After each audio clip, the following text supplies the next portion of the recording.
Whether you're a skeptic or a believer, join me, Rob McConnell, as together we'll investigate the world of the paranormal and the science of parapsychology here on the X-Zone Radio TV show on XZBN and the X-Zone TV channel on Simul TV. Since 1990, the X-Zone Radio TV show has been the place where people dare to believe and dare to be heard. Together, we'll investigate UFOs, aliens, ghosts, Bigfoot, psychic phenomena, lake monsters, conspiracy theories, government cover-ups, the truth embargo, alien abductions, ESP, haunted locations from around the world, and so much more. With over 28 years of broadcasting and more than 4,500 individual guests, the X-Zone is truly a place where fact is fiction and fiction is reality, as evidenced by the credibility, integrity, and professionalism of the guests that we bring to our international audience. If you have seen a UFO, had a close encounter, seen a ghost, Bigfoot, lake monster, or a story that you would like to share or have investigated, contact me, Rob McConnell, by sending me your email to xzone@xzoneradiotv.com, or you can call toll-free 1-800-610-7035, extension 143, and on Skype, X-Zone Radio TV. For more information on the X-Zone Radio TV show with yours truly, Rob McConnell, visit www.xzoneradiotv.com or www.xzonetvchannel.com or simultv.com and xzbn.net. Until next we meet here in the X-Zone from our broadcast center and studios in Hamilton, Ontario, Canada, always remember, X-Zone Nation, keep your eyes to the sky and your heart in the light.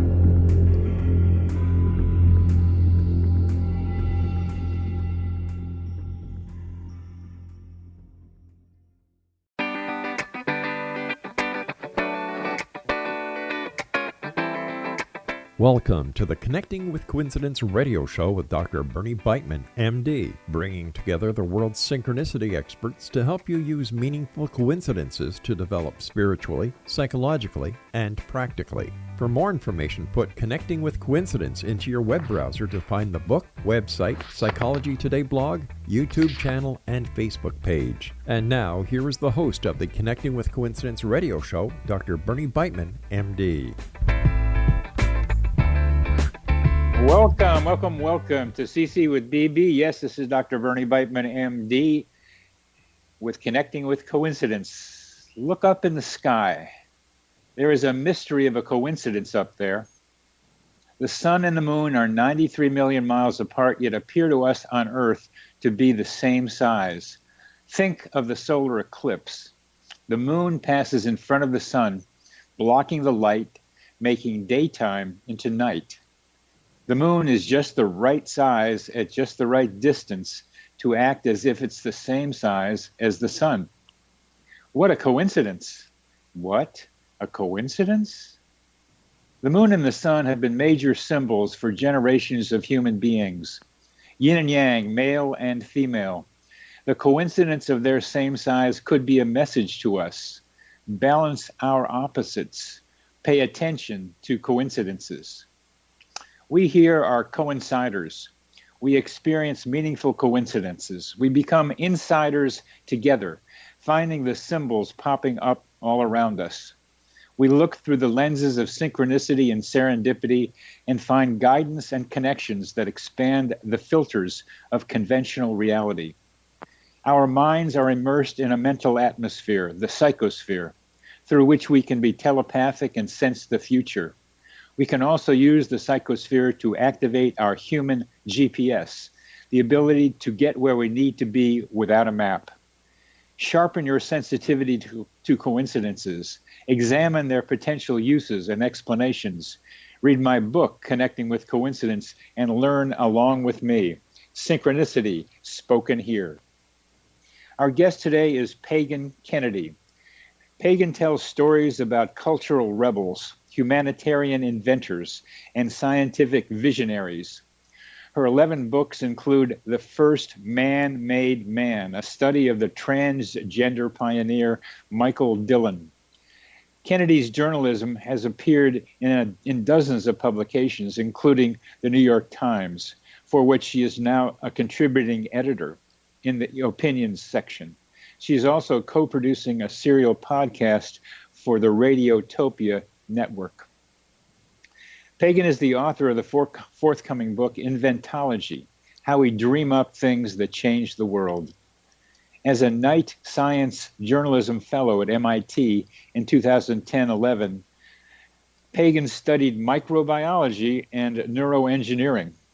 She has won numerous other awards, including an NEA Fellowship, a Smithsonian Fellowship, and 2 Massachusetts Cultural Council Fellowships. Pagan, welcome to the show. Hi, thanks for having me. And just one correction, I'm actually, thank God I'm not a editor at the New York Times, because that would just be way too much work. I'm actually a contributing writer there. Yeah, I skipped that one over. I really did. Yeah. A contributing writer for the old New York Times opinion section. Yeah. Thanks. Well, let's start off with a serendipity synchronicity of yours. Oh,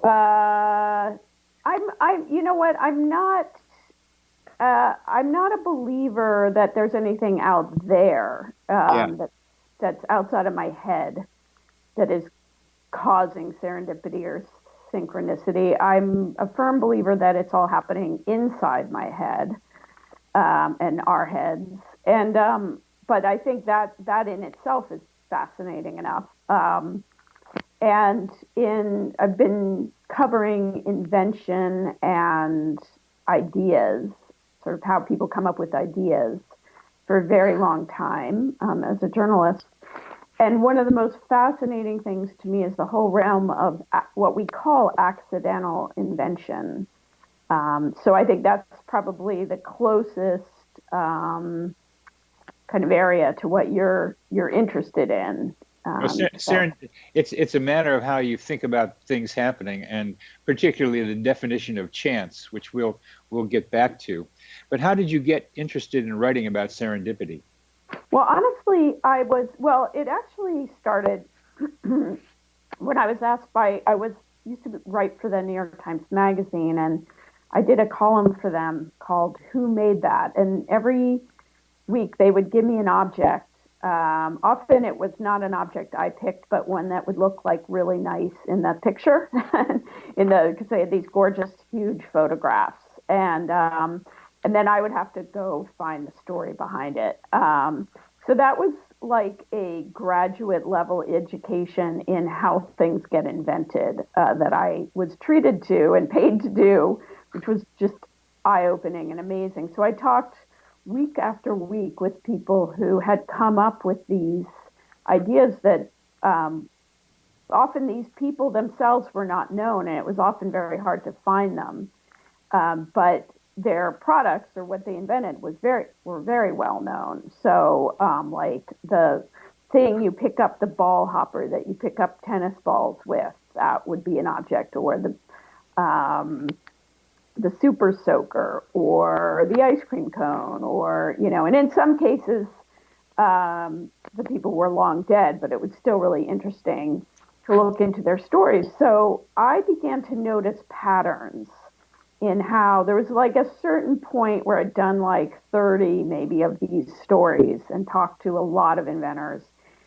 And I began to see, it was very exciting, because I was sort of feeling, oh my God, maybe I'm seeing the secret sauce, because there's a lot of methods that people seem to use to come up with these game-changing ideas.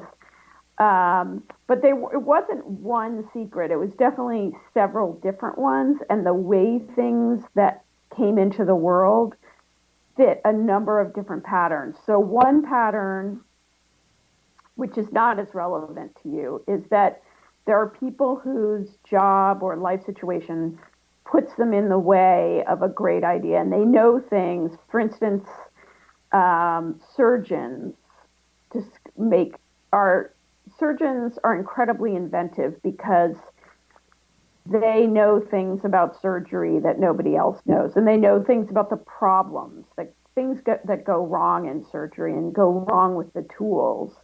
So there's just things that they know about the problem that nobody else can know. So there's that privileged knowledge of the problem. Or people with, say, disabilities, they know way more about the problems with wheelchairs and things like that. And this is one of the points that I think you bring out so clearly, that there are two ways that people come up with serendipities. And the way you think about it, one is a deep, intimate relationship with the problem, as you're talking about. Not somebody sitting on high thinking about it. It's somebody who's got to deal with it right here, right now, and they come up with an answer because they need to. Yeah, and I'm not sure you'd call that serendipity. It's more like kind of a deep knowledge, deep hands-on knowledge, and that we often don't respect, that kind of knowledge enough, I think. Right, I agree with you. The second the second form of, there was actually 4 patterns I noticed. I won't go into them all, but the second one I came across, I was interviewing, actually, Lonnie Johnson, this fascinating inventor who came up with the super soaker. But he was he's a very interesting guy. He's African American. He faced all kinds of discrimination as a child, but was a complete technical genius and ended up working at NASA as an engineer. And there was a day, and so he was telling me a story of this day in the 80s when he came home. It was on a weekend, and he was working on a heat pump that used water, and he was working on a nozzle that would really shoot water with a lot of power into, I don't know how you make heat pumps, but what it came to be is that he stumbled across something that was a potential solution. And this is one of the points you make so well, is that he had a thing that he didn't know what to do with. Here was a potential thing that could be used, and he spent a lot of time trying to figure out how to use that nozzle, and he ended up with the super soaker. Well, yeah, and what he told me about that moment, he had hooked up this nozzle in his bathroom, and there was a way that the water shot out of it with all this power, and there was something toy-like and cartoony. And so it wasn't just that he saw something, he fell in love with it. And I think it's that love. And that's what kept him through the, that's what kept him. So it's that love. He had a lot to go through to make it happen. And I think, again, with both of those points you're making about a person close to the problem and here seeing a solution that he could fall in love with and try to make happen, the person uses that term informed observation or sagacity that Walpole used to create serendipity. Yeah, and so I think that, had he not been so passionate about it, he just would have gone about his day and continued to be a NASA engineer, which is fine. But, there was something, and there's often, you talk to people and it's almost like they feel like they found, $1 million bill on the street that nobody else has noticed. They're like, there's so much opportunity here. Why can't everybody else see this? Why can't everybody else see it? We're coming to the end of this segment, and you're making a very important point that I hadn't thought of, that emotional energy put into what the person sees. You're listening to Connecting with Coincidence with your host, Dr. Bernie Beitman, MD, on the X Zone Broadcast Network, and our guest is Pagan Kennedy.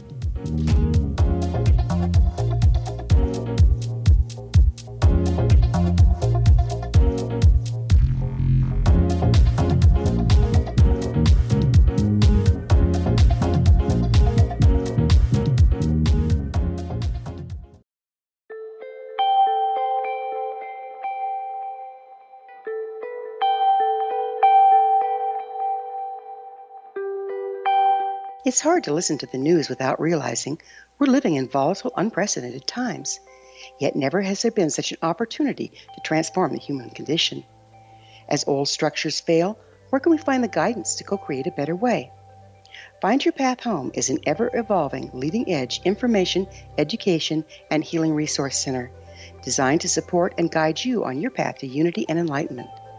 Based on sound principles employed by shaman worldwide, we provide techniques that can support you through the current transitions, offering online shamanic classes, international long-distance shamanic healing sessions, complimentary Mission Evolution radio episodes and Stairway to Heaven TV vignettes, seminars, retreats, and much more. All of this can be found on findyourpathhome.com.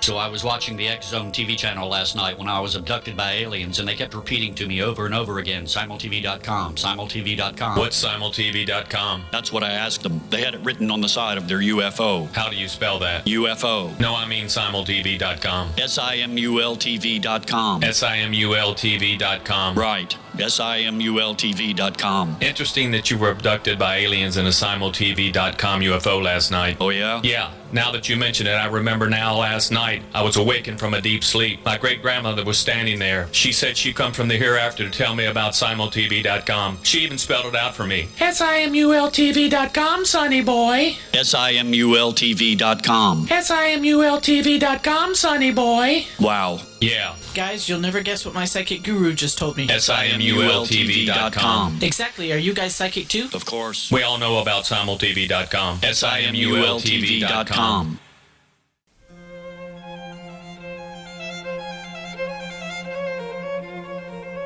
Welcome back to CC with BB. I'm your host, Dr. Bernie Beitman, MD. We're talking with Pagan Kennedy about serendipity, and I think, Pagan, you are broadening the definition of serendipity as I have understood it, especially with this investment in emotion and several other things. But how do you define serendipity? So I define it. How do I define it? Well, I think as you and I were emailing, there's several kinds of serendipity. Yes. But I would say that there's maybe a couple of pieces that are required in an accidental invention or a serendipitous event. And one is there has to be the trigger, which is you notice something in your environment that is very, it's an opportunity that is really interesting to you, that puts you onto something that other people haven't seen.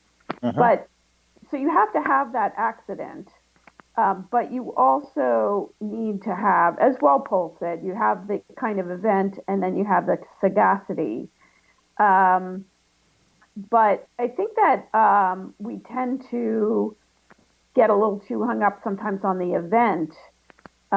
So much of it is being able to recognize what you're seeing. Yes. And, I am really fascinated in what might be called anti-serendipity, which is where somebody sees the thing that they could have, like the $1 million idea, but they don't. So a great example of that is, I'm sure on your show you brought up Alexander Fleming. And I have some more questions there too about him. Yeah, but please, but go through it because it's been a while since I brought it up. Yeah. So actually, the story, the very brief story is that Fleming was playing around with lab dishes, and he noticed that when some penicillin, when this fungus got into his lab dish, it killed the bacteria. It made these holes in it, like it was eating it away. And that, of course, suggested the idea that there could be this antibacterial medicine that could be, and that idea has transformed our world, and we're able to have surgery, modern surgery, and all the rest because of it. Well, I want to come back to what you're saying, but that's not the whole story from what I know of it. Oh, okay, sure. Because Fleming really didn't know what he had found. He knew it's something he was looking for. He was looking for an antibiotic that would work rather than the sulfa drugs that weren't so effective. But he presented it to a conference. He was kind of bland in presenting it. Nobody paid attention to it. It was then taken over to Oxford to be able to clean laboratory flasks to get bacteria out of the flask. And that's all they used it for. But somebody then figured out you might try this out on guinea pigs instead of rats. And the guinea pig was a better choice because it would have killed the rats, or the other way around. But there were a lot of other steps in that, maybe 10 of them, ending with Moldy Mary in Peoria, Illinois, while the U.S. military was out there looking for penicillin fungus that could produce mass amounts, because you needed a strain that would do that, they were all over the world looking for it. And Moldy Mary, a lab assistant, was down at the farmer's market and saw a cantaloupe, a melon with this golden stuff on it, and brought it in for the guys to look at. And this was the highest producing penicillin mold that they found around the world. That was a serendipitous event that capped a whole series of serendipity events. I ask you about that because that whole string is the most fascinating, the most impressive serendipity string I've ever seen. Right. I mean, I'm sort of yes, you're right. It's much more complicated than I presented. And a lot of the problem was there was a whole string of things that had to happen to make it something that you could create in, vast, like buckets of, just huge, you could figuring out how to actually process it and make a lot of it affordably was another problem. But Fleming was the person associated with just making the connection that there's something here. Yes, and, he was. And the part I want to put a spotlight on is that he did make that mental connection that nobody else had made before. But before him, there were people who had noticed the same thing. They had noticed, this penicillin, strain seems to be killing bacteria. What of it? Big deal, and there's even publications where they sort of notice that, but they don't see their significance. And to be fair, Fleming himself didn't see the full significance.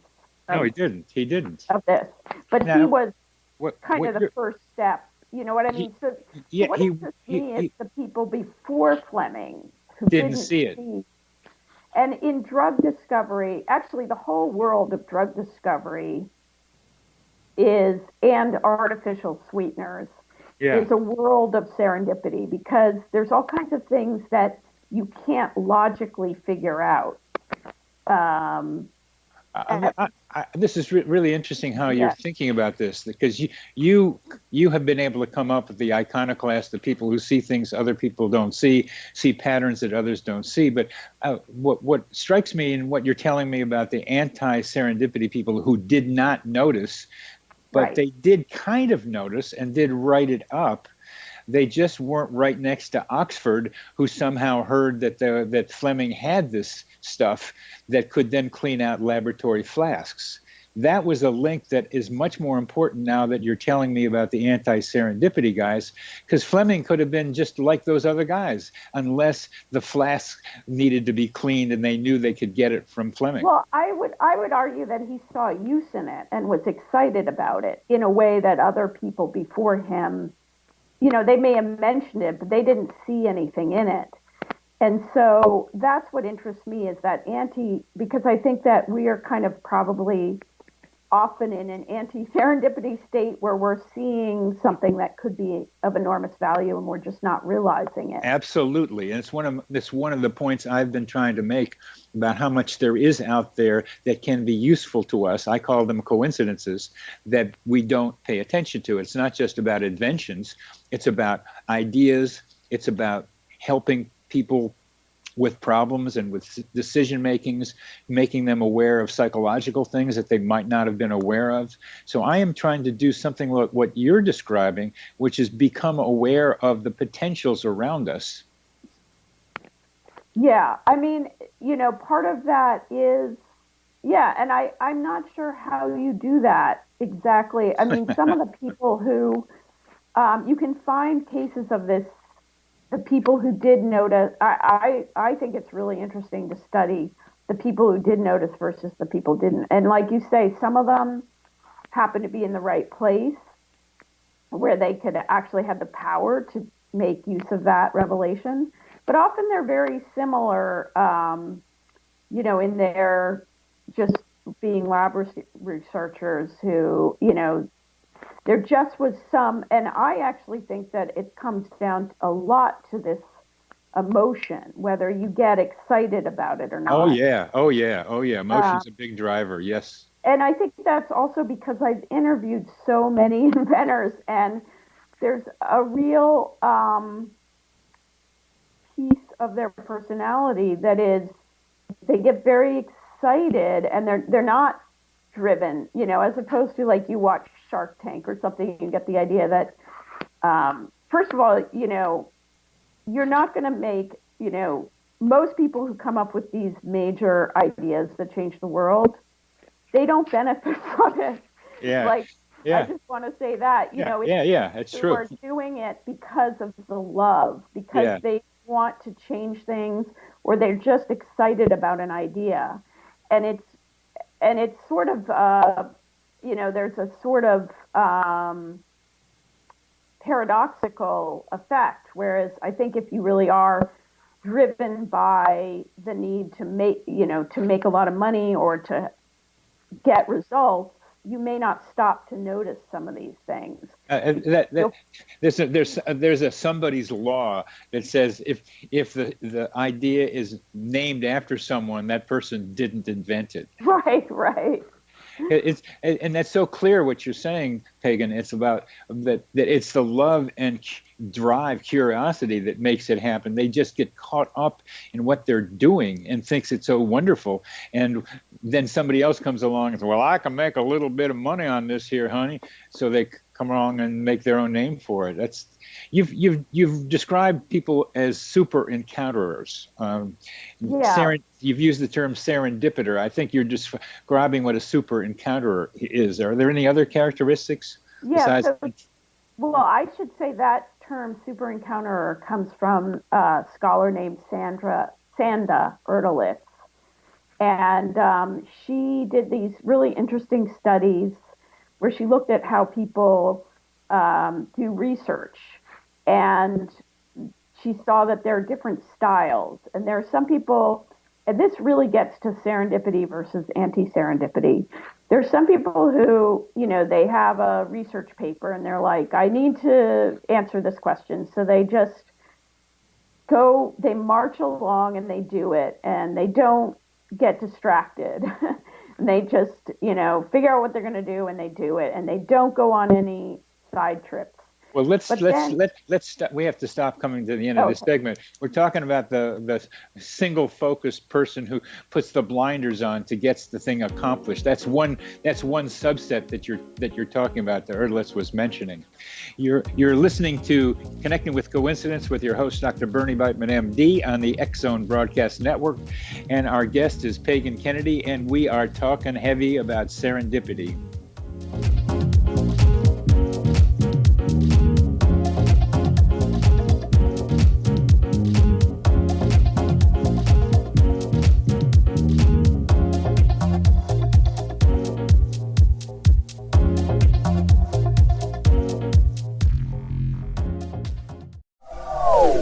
They are here, and they've been here for thousands of years, making their presence known in the shadows. They might be seen by a lonely motorist on a deserted road late at night, or by a frightened and confused husband in the bedroom he is sharing with his wife. But who are they? What do they want? Why are they here? Perhaps most concerning, has the government been aware of their presence all along? The new book by Ellie Marzulli, UFO Disclosure, the 70-year cover-up exposed, delves into the world of UFOs. Can full disclosure be soon?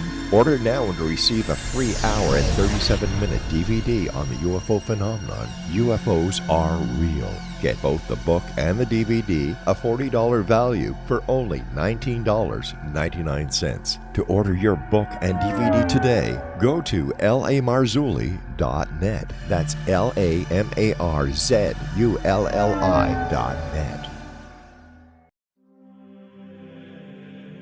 Rob McConnell here, presenting an overview for Nicholas Paul Jennings, author of a fascinating book, Amen. It presents facts revealed by Egyptologists, facts that enable us to understand why Amen is the beginning of creation of God. It provides recommendations for religious leaders of the major religions to unify their beliefs and teach the Word of God. Love one another. Amen informs people how mankind conceived God. It was the Egyptians that developed the concepts of a soul, a hereafter, and Son of God. And finally, after the worship of many gods, they conceived the belief in one universal God, the maker of all there is. For more information, visit www.futureofgodamen.com. That's www.futureofgodamen.com. You have heard of the X Zone? Now watch it on Simul TV, plus 500 video games, live TV channels, free video on demand, worldwide, and more. Does this sound like tomorrow's television? Well, it is, but you can have it today, right now. It is Simul TV. Simul TV offers what the others only wish they could provide. 15 exclusive channels like X Zone, sci-fi, and horror. We are worldwide. No other provider offers that. 500 built-in video games. No need to have an extra expensive system. We have them included. Free video on demand. Live streaming events from around the world. Interactive online network, and much more. Tomorrow's TV today. Simul TV. Sound too good to be true? Well, it's not. You can have Simul TV today. Sign up at simultv.com. Do it today.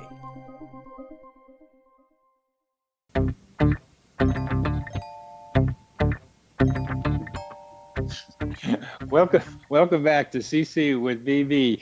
I'm your host, Dr. Bernie Beitman, MD, and we're talking with Pagan Kennedy about serendipity. And we've just talked about one form of what a scholar at University of Missouri calls serendipitors. And this is one subset of people who just keep going. They got the blinders on. They don't allow themselves to be distracted. Yes, she actually calls these people non-encounterers. Non-encounterers. So she has three designations. One is non-encounterers, then there's people in the middle, occasional encounters, and then there's super encounters. Okay. So if you're a non-encounterer, you have a paper to write, you go and research it, you write the paper. If you're a super encounterer, you go, start looking up your topic, and then along the way, or you don't even have a topic, you just start, go to an old bookstore and start looking at, pictures of cows in the 19th century and just start wandering around, kind of convinced that if you just kind of wander enough, you're going to find a great idea. Well, I was wandering around in the stacks of a library at Swarthmore College, a little bored, looking for something I didn't know what, and ran across a book called A Theory of Personality by George Kelly. And the basic idea of that was expectation influences experience. And that idea has stayed with me because it's so fundamental to the way human beings operate. What we expect to happen has a lot to do with what we actually see happening, and that's what you're describing. But for this book had another impact on me. I was applying for a psychiatric residency at Stanford, and I walked in and talked to Fred Melgis, a faculty member who was interviewing me, and he says, "What do you know?" pretty much. And I started talking about George Kelly. I knew people who were psychoanalysts very well, but I didn't, and nobody had ever talked to me about George Kelly in medical school. But I started talking about George Kelly, and his eyes lit up, and he says, "I'm following a lot of George Kelly's work in developing a future-oriented psychotherapy." And we talked about George Kelly. And that interview, that link from a library wandering around looking for who knows what, and then I found it, helped me get into a residency at Stanford. Yeah, and that example is a great one because you, you were, super encountering there, and part of that is that you clearly love to forage. You have to also love it. and the people who are super encounters so love just kind of foraging for new ideas that they often, she noticed that they would often, help, would be the yentas who would set up friends with, dates, or she would, they just love. That's a good one. I like these ones that are just out there in the real world, not just regular, like inventing things, but the yentas that would come up. Yeah. Oh no, you could. This one fits with that one, and I'll try to put them together. What are some of the other examples like that out in the world, not in research? Well, I would like to say, I think what Sonda, when we talked, and she made me think about how. So you talked about how you had this faith. There's a kind of faith that if you follow your instincts and just forage, you'll happen upon the right path and the right idea. Yes. And so that's again, it's a very emotional. There's emotional as well as an intellectual piece. It's a kind of. Well, you don't. Well, you don't think the way I do about this. I think we have a human GPS capacity that allows us to get to that place we need to go, driven by the emotion that you're talking about. Well, but I want to kind of put a wrinkle in it, because what I began to realize is you can go too far in the direction of super encountering. Yes. And I'm sure we all have done that. And the internet is like a dangerous rabbit hole of super encountering. And anybody who's sort of went to look something up and 10 hours later, researched the history of spinning wheels or something without meaning to do it, knows that there is a dark side to serendipity and super encountering, and that we can definitely go too far in that direction and get too addicted to foraging. And not to just coming up with something that's useful for you. Yeah, and it's very hard to know the difference, because a lot of it is, you do have to have that open-ended, up for anything attitude. But isn't that where informed observation comes in? Yeah, I think it does, but I think it is also. I think the internet is, in the way that we can all kind of fall down the Twitter hole, does show that you can get stuck in the foraging phase in a way that might not be healthy sometimes. Yes, agreed. So these super encounterers can do a lot of foraging, but the successful ones can observe with information and then come up with something that they love, as I did with this George Kelly book. I kept reading that book years afterwards, just because coming back to it, trying to understand it, because as you're describing it, emotionally, I knew there was something here for me to understand. Yeah, and that ability, that there definitely has to be that second phase where you fall in love with one. You fell in love. You knew it when you saw it. I did. Now, what do you do? How do you, in your thinking, then put together the fact that I then brought this book up at just the right time to facilitate my getting into a residency program?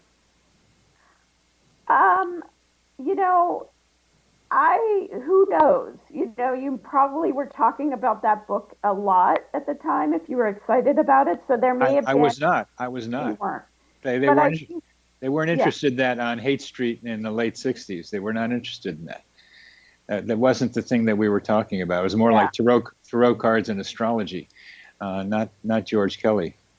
I don't know. I mean, you could have sensed something about him that told you. That's my favorite possibility is that I scanned his bookshelf and saw the book on there, which seems that's a guess. I had my glasses off, so I probably couldn't have seen it, but some intuitive thing sitting there had me say George Kelly to him rather than Sigmund Freud or somebody else that I knew.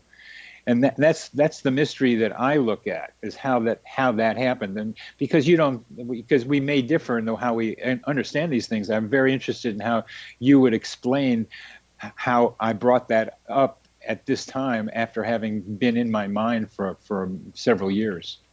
Yeah, I don't know. I mean, I think that we can err on the side of thinking things that are coincidence because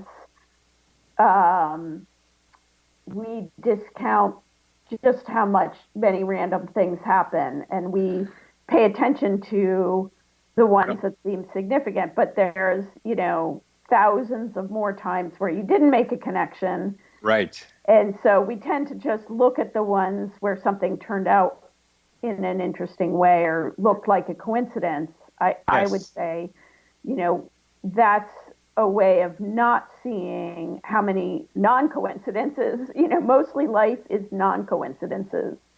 Well, one of the fun things about being where I am is noticing that that the two major explanations for coincidences is the one that you're saying, which is in a large population, lots of weird things can happen, and they're always happening, but we only pay attention to a few.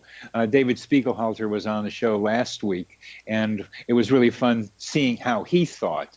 And on the other end, there are ones who say it's the universe that is doing it, or mystery, or God. And I'm looking at more conventional ways of thinking, adding some extra stuff that might include telepathy and heightened intuitive capacities to explain some of these things. Because we are doing this ourselves. I believe we are part of these coincidence creations. But I'm not going to try to. I just wanted to mention how I think about these things. Yeah, I think about it more out of the lens of scientific research, which is, in order to have big discoveries in science, we have to spend huge amounts of money to let people do things that seem completely useless, and like an enormous amount of totally useless things have to happen. You know, a lot of people have to cut up worms and find nothing, or look at soil and find nothing much there, you know, or nothing that seems to be, find exactly what we'd expect there, or, you know, and so we have all these people all over the world, and we're spending billions of dollars on having people observe things. And then, you know, 1 out of every 1,000 of those people is going to, just because they happen to be putting their lens in the right place, they're going to find something that we absolutely didn't expect that turns out to be hugely significant and changes everything. Beautiful description. I would say, you know, can you make that cheaper, faster, better? How do you do that? You get better tools. So when when the world got microscopes, all of a sudden people were able to see these tiny microbes that had been invisible, and you had waves of scientific discoveries out of that. Or a telescope, you know, before the telescope, there was just only so much you could know. You give 1,000 people around the world a telescope, and you're going to have a wave of discovery because you have all these people who are now able to see things. So I think, you know, tools that heighten our power to observe the world and see things that were invisible are really exciting, and are kind of another method to these. You would call them serendipity. I think I would just call them discoveries. We've come to the end of this segment. That's a beautiful description. You're listening to Connecting with Coincidence with your host, Dr. Bernie Beitman, MD, on the X-Zone Broadcast Network, and our guest is Pagan Kennedy.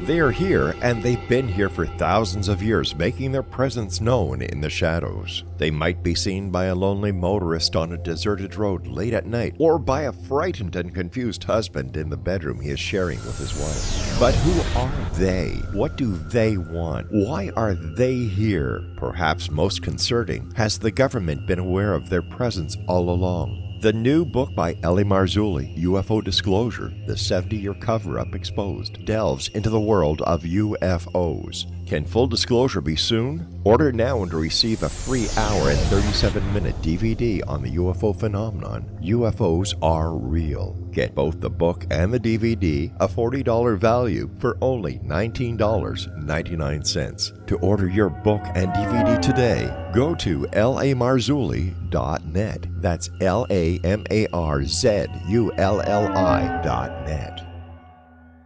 So I was watching the X-Zone TV channel last night when I was abducted by aliens, and they kept repeating to me over and over again, simultv.com, simultv.com. What's simultv.com? That's what I asked them. They had it written on the side of their UFO. How do you spell that? UFO. No, I mean simultv.com. simultv.com. simultv.com. Right. simultv.com. Interesting that you were abducted by aliens in a simultv.com UFO last night. Oh, yeah? Yeah. Now that you mention it, I remember now last night I was awakened from a deep sleep. My great-grandmother was standing there. She said she come from the hereafter to tell me about simultv.com. She even spelled it out for me. simultv.com, sonny boy. simultv.com. simultv.com, sonny boy. Wow. Yeah. Guys, you'll never guess what my psychic guru just told me. simultv.com. Exactly. Are you guys psychic too? Of course. We all know about simultv.com. simultv.com.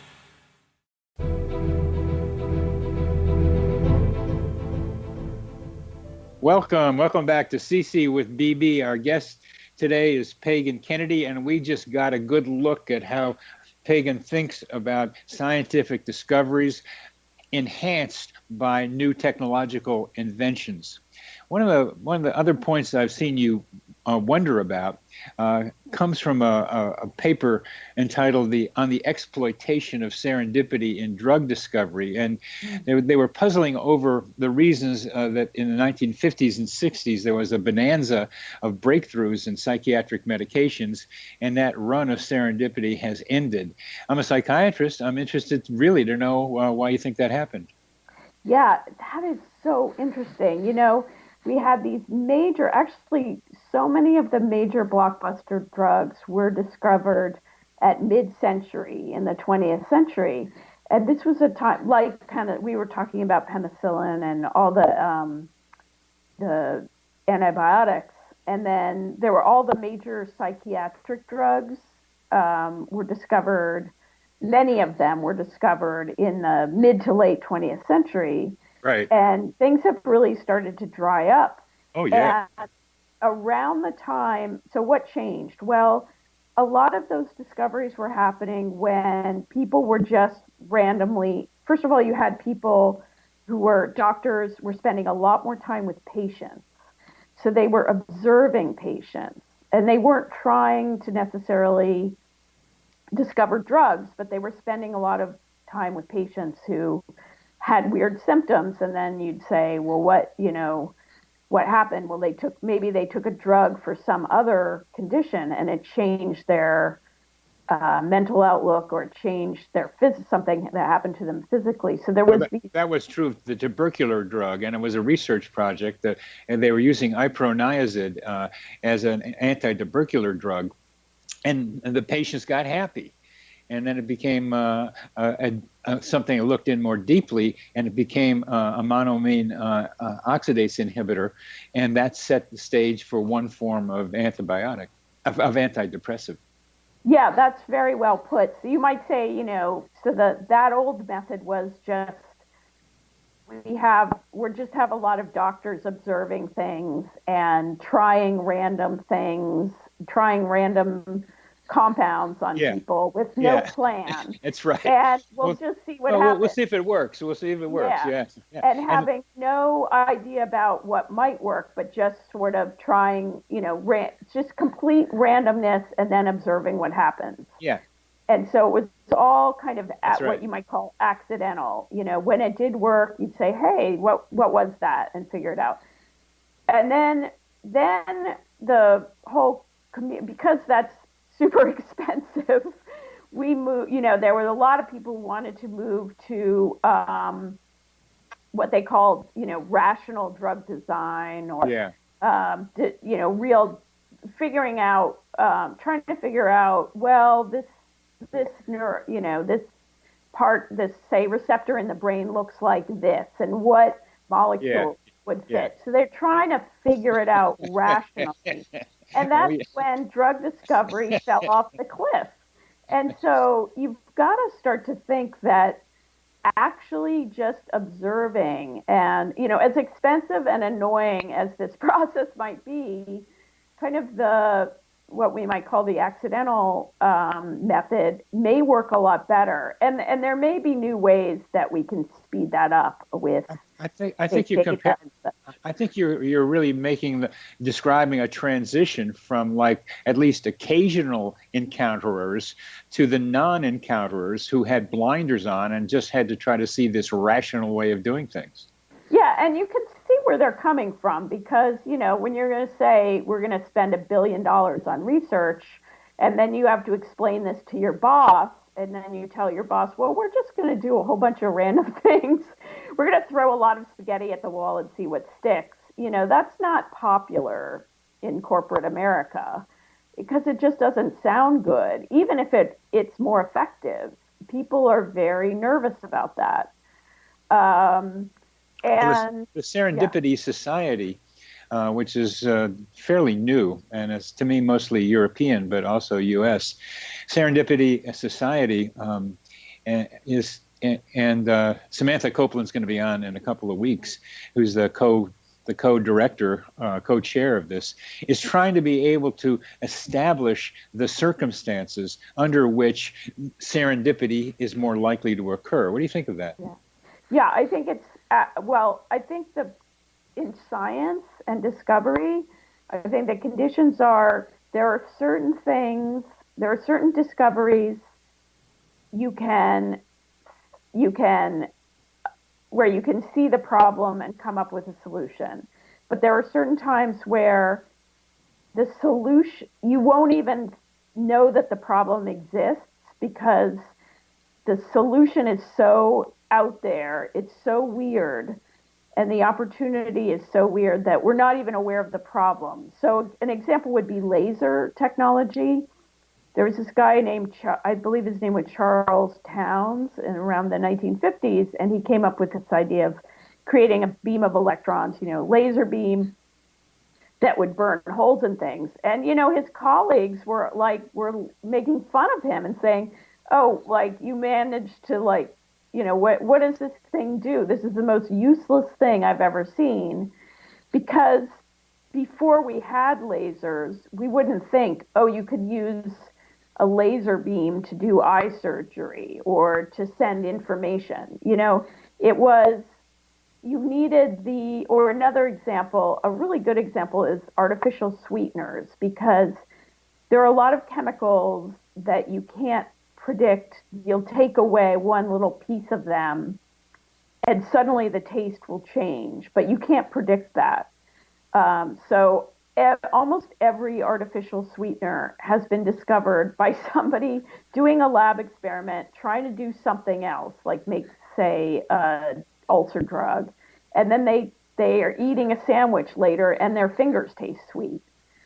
And they got a little of this compound by mistake, but you couldn't have predicted that there was sweetness there. And the guy who was told by his boss to test a particular sweetener, and he thought the boss said, taste the sweetener. Yes, that's my favorite one. I think that, I've forgotten which sweetener that is, but almost every sweetener, I think every single artificial sweetener I could find began that way, with somebody just tasting something sweet and then going backwards. So they were not looking for artificial sweeteners.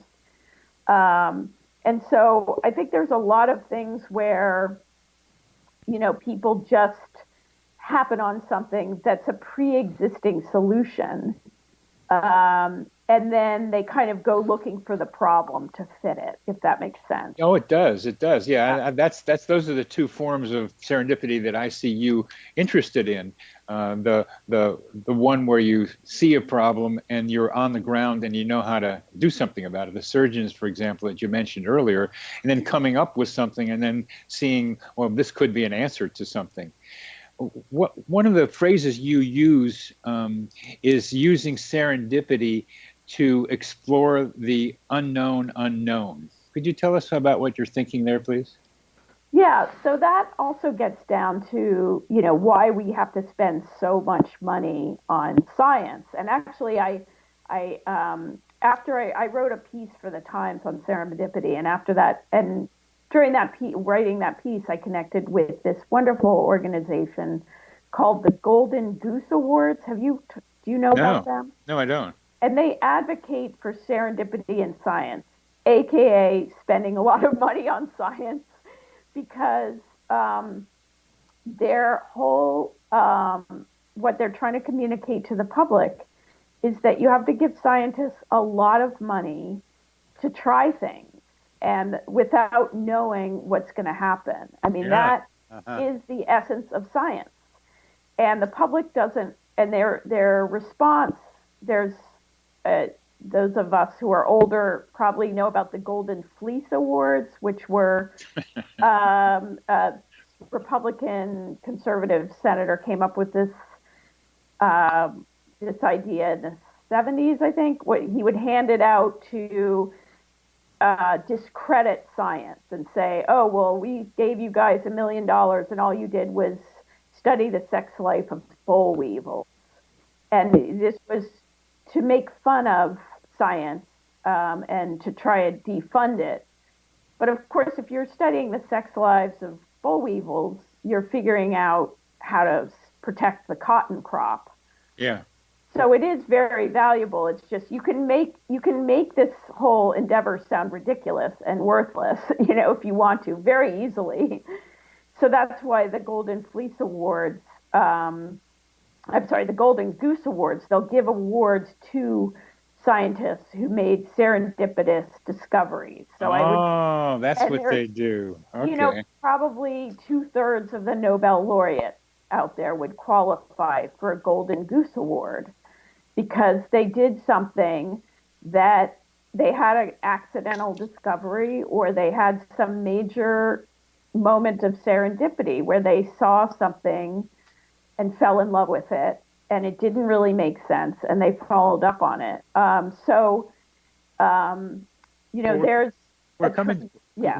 We're coming to the end of our program here, and what I come away with is that if we're going to fund science, we want to have super encounterers doing the work that you just described.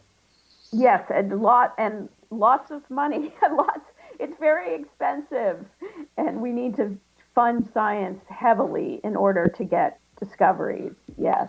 Okay, Pagan, thank you very, very much for talking with me today. It's been a delight. Okay, thank you so much. You're listening to Connecting with Coincidence with your host, Dr. Bernie Beitman, MD, on the X-Zone Broadcast Network, and our guest has been Pagan Kennedy and Serendipity.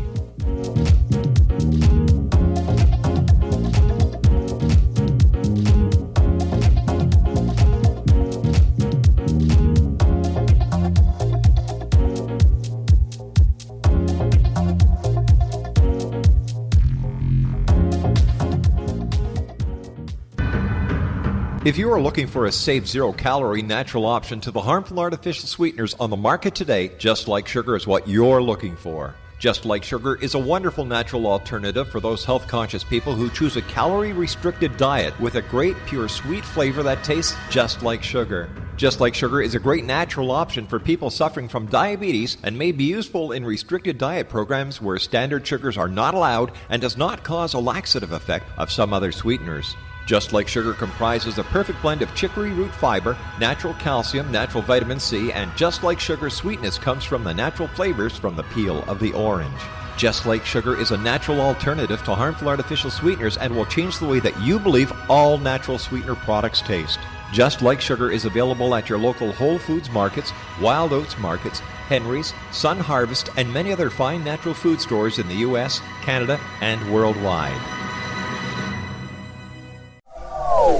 They are here, and they've been here for thousands of years, making their presence known in the shadows. They might be seen by a lonely motorist on a deserted road late at night, or by a frightened and confused husband in the bedroom he is sharing with his wife. But who are they? What do they want? Why are they here? Perhaps most concerning, has the government been aware of their presence all along? The new book by Ellie Marzulli, UFO Disclosure, the 70-year cover-up exposed, delves into the world of UFOs. Can full disclosure be soon? Order now and receive a free hour and 37-minute DVD on the UFO phenomenon. UFOs are real. Get both the book and the DVD, a $40 value, for only $19.99. To order your book and DVD today, go to lamarzulli.net. That's LAMARZULLI.net.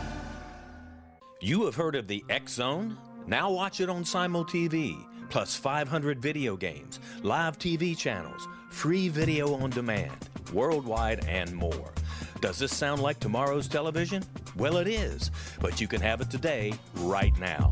It is Simul TV. Simul TV offers what the others only wish they could provide. 15 exclusive channels like X-Zone, Sci-Fi, and Horror. We are worldwide. No other provider offers that. 500 built-in video games. No need to have an extra expensive system. We have them included. Free video on demand. Live streaming events from around the world. Interactive online network, and much more. Tomorrow's TV today. Simul TV. Sound too good to be true? Well, it's not.